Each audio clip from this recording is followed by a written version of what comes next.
दिव्या एक लड़की है जो पिछले साल काफ़ी लोकप्रिय हुई। वो हरियाणा से है। कमज़ोर स्थितियाँ उसने देखी हैं, बहुत मुश्किल हालात देखे हैं। उसकी उम्र बहुत कम है, आज वो शायद 23 साल की है। पिछले साल जब उसका पहली बार सिलेक्शन हुआ, उसके घर में ये कि उसके पिताजी नहीं हैं तो उसकी मम्मी हैं, वो अकेली उनकी बेटी है। तो उन हालात में रह के तैयारी करना बड़ा मुश्किल होता है और उसने पहले ही अटेम्प्ट में पिछली बार IPS का पद हासिल किया और इस साल सेकेंड अटेम्प्ट में वो 23 की उम्र में IAS बन गई है। पिछले साल रिज़ल्ट 24 तक पहुंचा था। इस साल हमने अपने आप से एक वायदा किया था कि इसको 50 तक लेके जाएं और मैंने पिछले 6 महीने में कई जगह ये बात कही कि हम 50 की कोशिश कर रहे हैं। और मुझे कहने में बहुत खुशी है कि इस साल हमारे यहाँ से हिंदी मीडियम से 54 बच्चों का सिलेक्शन हुआ है, जो पूरी तरह से हिंदी मीडियम के बच्चे हैं। 54 बच्चे? जी 54। वो एक ही संस्थान से या पूरे हिंदी मीडियम से? मतलब आपके संस्थान से है या फिर? ये 54 वो हैं जो हमारे साथ मेंटरशिप में थे, दृष्टि में ही। ऐसा हो सकता है कि इनमें से किसी बच्चे ने कोई कोर्स किसी और से पहले कर रखा हो, लेकिन मेंटरशिप जो हमारा मेन प्रोजेक्ट है रिजल्ट सुधारने का, उसमें ये बच्चे रहे हैं हमारे साथ।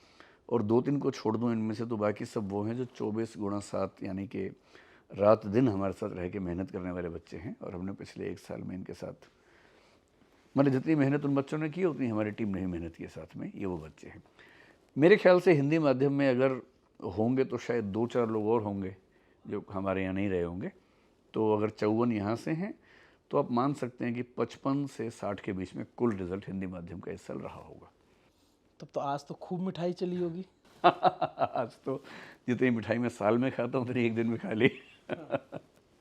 कैसे क्या रहा? बच्चे जब आपके पास रिजल्ट आया, हाँ तो बच्चों का रिएक्शन क्या था? आपके पास बहुत सारे बच्चे मिलने आए होंगे। हाँ, मैं उस समय क्लास ले रहा था। मेरी अभी क्लासेस चल रही हैं, लंबी क्लासेस चल रही हैं आजकल। तो रिज़ल्ट आने के करीब आधे घंटे बाद क्लास के अंदर ही कुछ बच्चे जो सफल हुए थे आए। पहले एक बच्ची आई, वो काफ़ी बुरे दौर से गुजर रही थी पिछले 2 साल से। MBBS है, वो डॉक्टर है। उसे एक तरह से ज़बरदस्ती हम लोगों ने ये कह के कि एग्ज़ाम देना है दिलवाया था इस बार। फिर खूब मेहनत की उसके साथ। उसे भरोसा कम था, लेकिन हमें था कि सिलेक्शन होगा। सिलेक्शन उसका हो गया। पहले वो आई क्लास के अंदर ही, तो बहुत सारे बच्चे थे, उसने बात भी की बच्चों से।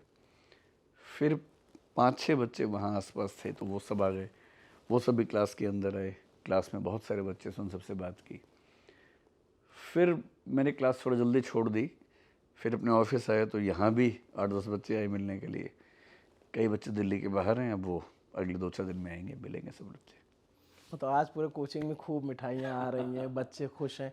और ये बड़ा दिन है ना उनके लिए, मतलब। नहीं, हमारे जितने सेंटर्स हैं उन सब पे कल मिठाई बंटने वाली है, जो बच्चों को हम हर साल जब रिज़ल्ट अच्छा होता है तो सब बच्चों से शेयर करते हैं। तो कल मिठाई का दिन है।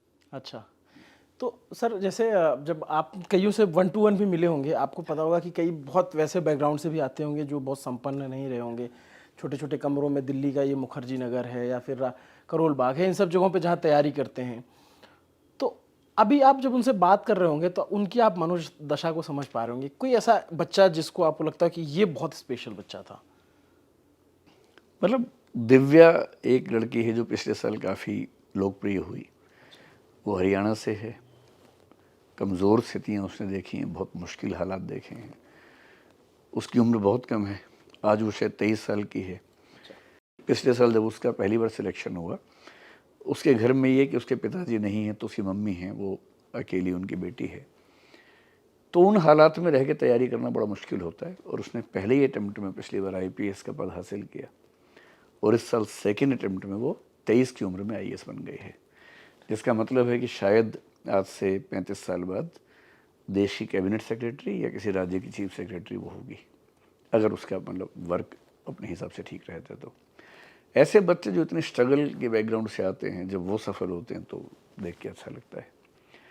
और ऐसे बहुत सारे बच्चे हैं जो दिल्ली आके पढ़ना चाहते हैं, नहीं पढ़ पाते।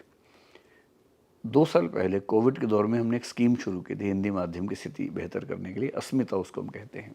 क्या है सर ये? उसका नाम भी अस्मिता, भाषाई अस्मिता के रूप में रखा था हमने। अच्छा।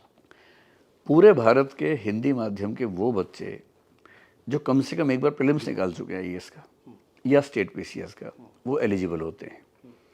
हम उनका टेस्ट लेते हैं, रिगरस टेस्ट लेते हैं, फिर सिलेक्ट करते हैं। पहले बैच में हमने 30 बच्चे सिलेक्ट किए, दूसरा बैच अभी कुछ दिन पहले आया, उसमें भी 30 बच्चे सिलेक्ट किए। ये 60 बच्चे वो हैं जिनका दिल्ली में रहने का, खाने का, पढ़ने का सारा खर्चा हम उठाते हैं।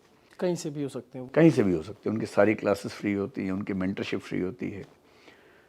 और मुझे खुशी है कि जो हमारा पहला बैच 30 बच्चों का था और दूसरा भी शुरू ही हुआ, उसमें से पहले बैच में से करीब 30 में से 5-6 बच्चे इस बार सिलेक्ट हो गए हैं, और दूसरे बैच से भी 1-2 बच्चे हैं, तो मेरे ख्याल 8 या 9 बच्चे उससे भी सिलेक्ट हुए हैं, जिनको पूरी तरह से हम दिल्ली में रख रहे थे।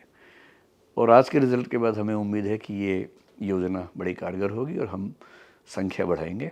हमारी इच्छा है कि हिंदी बेल्ट के 100, 150, 200, 300 ऐसे बच्चे जो शानदार हैं मेहनत करने में, उन सबको हम अपने खर्चे पे दिल्ली में रखें, रात दिन मेहनत करें उनके साथ।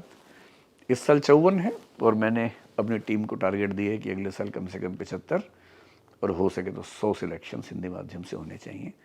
अगले साल हम अंग्रेज़ी माध्यम में भी अच्छी संख्या दे पाएंगे, क्योंकि हमारा अभी 1.5-2 साल ही हुए हैं, अब वो रिज़ल्ट्स आने शुरू होंगे। पर हिंदी में 100 बड़ी बात है, और मुझे उम्मीद है कि अगले साल जब आप मिलेंगे तो मैं इस बात पे कायम रहूँगा कि मैंने पिछले साल क्या बोला था।